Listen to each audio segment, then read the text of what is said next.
अस्सलाम वालेकुम नाज़रीन, मिली वॉइस के डेली बुलेटिन आलमी शब और में अब्दुल वहाब आपका खैर मकदम करता है। आलम इस्लाम से अहम खबरों के इस बुलेटिन को शुरू करने से कबल पेश हैं चंद सुर्खियाँ। मशरिक़ वस्ता समेत दुनिया के कई खित्तों में तस्को एहतशाम से मनाई गई ईद उल अज़हा। यूरोपीय यूनियन ने पेगासस के ज़रिए जासूसी की सख्त मजम्मत, सहाफ़ियों की जासूसी नाकाबिल कबूल बताया।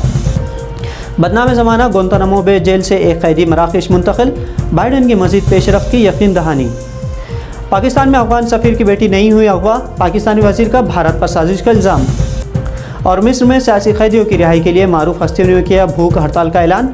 अब तक 60,000 से ज़्यादा अफराद को किया है अल-सीसी हुकूमत ने गिरफ्तार।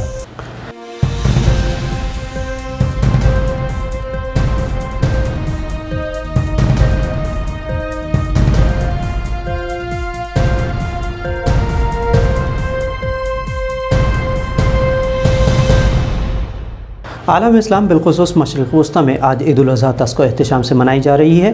भारत और पाकिस्तान में रुयत हिलाल में ताख़िर के सबब 21 जुलाई को ईद उल अज़हा मनाई जाएगी। इधर 8 ज़िल हज यानी 18 जुलाई से हज का बाकायदा आगाज़ हुआ और आज़मीन हज की अदायगी का आगाज़ मिना पहुँच कर वहाँ अपने खैमों में क़याम किया। 9 ज़िल हज यानी 19 जुलाई को आज़मीन मैदान अरफ़ात में पहुँचे थे, जहाँ हज के रुकन की अदायगी के बाद उन्होंने 20 जुलाई को क़ुरबानी का फ़रीज़ा अंजाम दिया। हज का ये सिलसिला 22 जुलाई को इख्तिताम पज़ीर होगा।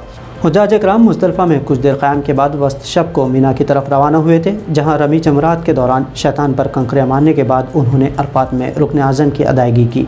सऊदी वज़ारत हज ने हुज्जाज इकराम की एक से दूसरे मुक़द्दस मकाम की तरफ नक़्ल व हरकत के लिए एक मरबूत प्लान तैयार किया था, जिसकी पैरवी करते हुए तमाम हुज्जाज इकराम नज़्म व ज़ब्त के साथ मनासिक हज अदा कर रहे हैं। सऊदी वज़ारत हज की तरफ से हुज्जाज के लिए कंकरियों का ख़ुसूसी तौर पर इंतज़ाम किया गया था। उन्हें प्लास्टिक की थैलियों में पैक कंकरियाँ पेश की गई और सेहत के प्रोटोकॉल के तहत कंकरियों को भी जरासीम से पाक किया गया था। यूरोपीय यूनियन ने पीर को सहाफ़ियों की इसराइली पेगासस स्पाईवेयर के ज़रिए जासूसी की सख्त मजम्मत करते हुए इसराइली हरकत को नाकाबिल कबूल बताया।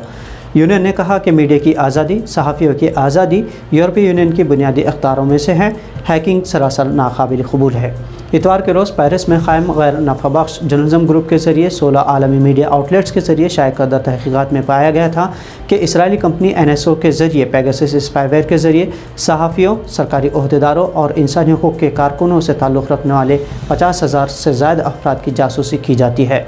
सॉफ्टवेयर तैयार करने वाली कंपनी NSO के मुताबिक उसका सॉफ्टवेयर चुनिंदा हुकूमतों को ही फ़रोख्त किया जाता है, जिसे सिर्फ सरकारी मंजूर शुदा इंटेलिजेंस ही इस्तेमाल करती है। इस मामले पर यूरोपीय यूनियन की सरबराह उर्सुला वॉन डर लेyen ने कहा कि जासूसी के मामले की अभी तस्दीक होना बाकी है, लेकिन जासूसी का मामला अगर सच है तो ये मुकम्मल तौर पर नाकाबिल कबूल है। अमेरिका ने अफ़गानिस्तान से इनखला के साथ साथ बदनाम ज़माना क्यूबा में गुआंतानामो बे जेल को बंद करने का ऐलान किया था। इसी पेश रफ्त में अमेरिका ने मराकश के एक कैदी लतीफ़ नासिर को अपने आबाई वतन मराकश मुंतकिल कर दिया।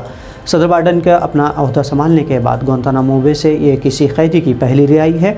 गुआंतानामो बे में 11 सितंबर 2001 के हमलों के इल्ज़ाम में गैर मुल्की मुश्तबा अफराद को रखा जाता रहा है। नासिर को मई 2002 में अफ़गानिस्तान में तालिबान के लिए लड़ने के इल्ज़ाम में गुआंतानामो बे लाया गया था। उसकी हिरासत के 5 बरस के बाद अमरीकी फ़ौज, होमलैंड सिक्योरिटी, महकमा इंसाफ और महकमा दाखिले के सीनियर ओहदेदारों पर मुश्तमिल एक नज़रसानी बोर्ड ने इस नतीजे पर पहुँचने के बाद उसे रिहा करने का फ़ैसला किया था कि अब वो अमरीका के कौमी सलामती के लिए कोई ख़तरा नहीं है। लेकिन 5 बरस बाद भी नासिर की रिहाई मुकम्मल नहीं हो पाई थी। नासिर पीर को मराकश पहुंचा, जहां पुलिस ने उसे अपनी तहवील में तफ्तीश के लिए लिया। हालांकि गुआंतानामो बे में उस पर कभी भी दहशतगर्द कार्रवाई करने का इल्ज़ाम आयद नहीं किया गया। नासिर की रिहाई के बाद गुआंतानामो बे में 39 कैदी बाकी रह जाएंगे। मिस्र में हुकूमत गुज़श्ता कई माह से मुखालिफिन को नज़रबंद या क़ैद कर रही है। हुकूमत के इस जुल्म के ख़िलाफ़ सियासी कैदियों की रिहाई के लिए अवामी तौर पर एक बड़ा एहतजाज करने का ऐलान मिस्र की मारूफ हस्तियों ने किया है। मिस्र में अल-सीसी हुकूमत सियासी कैदियों को गैर कानूनी ग्रोहबंदी, झूठी खबरें फैलाने और दहशत फैलाने के इल्ज़ामों के तहत हिरासत में ले रही है। इनमें से कई अफराद को हरासा करने 2 साल से ज़ायद हिरासत या क़ैद में रखा जाता रहा है। हुकूमत के इस जुल्म के ख़िलाफ़ मुल्क के मारूफ सहाफ़ी Karim Yahia, Al-Nadeem centre for rehabilitation of violence and torture के जॉइंट डायरेक्टर आयदा सैफुद्दौला और काहिरा institute of human rights studies के डायरेक्टर मोहम्मद ज़रीबी शामिल हैं। इन तीनों मारूफ हस्तियों ने सियासी कैदियों की रिहाई के लिए भूख हड़ताल शुरू करने का ऐलान किया है। अब तक मिस्र में 60,000 से ज़्यादा सियासी कैदियों को हिरासत में रखा गया है।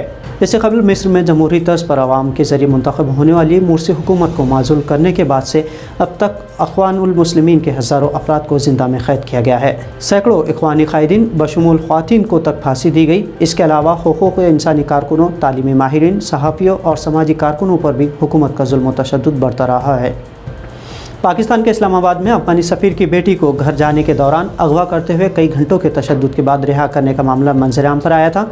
इस वाक़े के बाद अफ़गानिस्तान और पाकिस्तान के ताल्लुक़ात में दरार आई है। इसके बाद इतवार को अफ़गानिस्तान ने पाकिस्तान से अपने सफ़ीर और सीनियर सफारतकारों को वापस बुला लिया है। ताहम पाकिस्तानी वफाकी वज़ीर दाखिला शेख रशीद ने कहा कि अफ़गानी सफ़ीर की बेटी को अगवा नहीं किया गया, बल्कि ये आलमी साजिश है। शेख रशीद ने भारत पर इल्ज़ाम आयद किया कि रॉ के एजेंडे के मुताबिक अफ़गानी सफ़ीर की बेटी को अगवा करने का मंसूबा बनाया गया था। एक पाकिस्तानी चैनल से गुफ्तगू में वफाकी वज़ीर ने CCTV फुटेजेस का हवाला देते हुए कहा कि लड़की को अगवा नहीं किया गया, ये झूठ था। रशीद ने मुख्तलिफ इलाक़ों के लड़की के CCTV फुटेज भी दिए, जिससे उन्होंने दावा किया कि ये उनके मुल्क को बदनाम करने की आलमी साजिश है। शेख रशीद ने कहा कि अफ़गान सफ़ीर की बेटी का इल्ज़ाम पूरी तरह गलत है, क्योंकि लड़की के ज़ख्मी होने के कोई शवाहिद नहीं मिले। साथ ही अफ़गान सफ़ीर की बेटी जर्मन से साइबर क्राइम पड़ी हुई है, जिसने फ़ोन से iCloud भी ख़त्म कर दिया था। इससे फ़ोन की फ़ॉरेंसिक जाँच की जा रही है। तो नाज़रीन, आलम शब रोज़ बुलेटिन में ये थी आज की अहम खबरें। भारत से अहम कौमी खबरों और दीगर तस्सियों के लिए आप मिली वॉइस को फॉलो और सब्सक्राइब कर सकते हैं। अब अब्दुल वहाब को इजाज़त दीजिए। शुक्रिया। अल्लाह हाफ़िज़।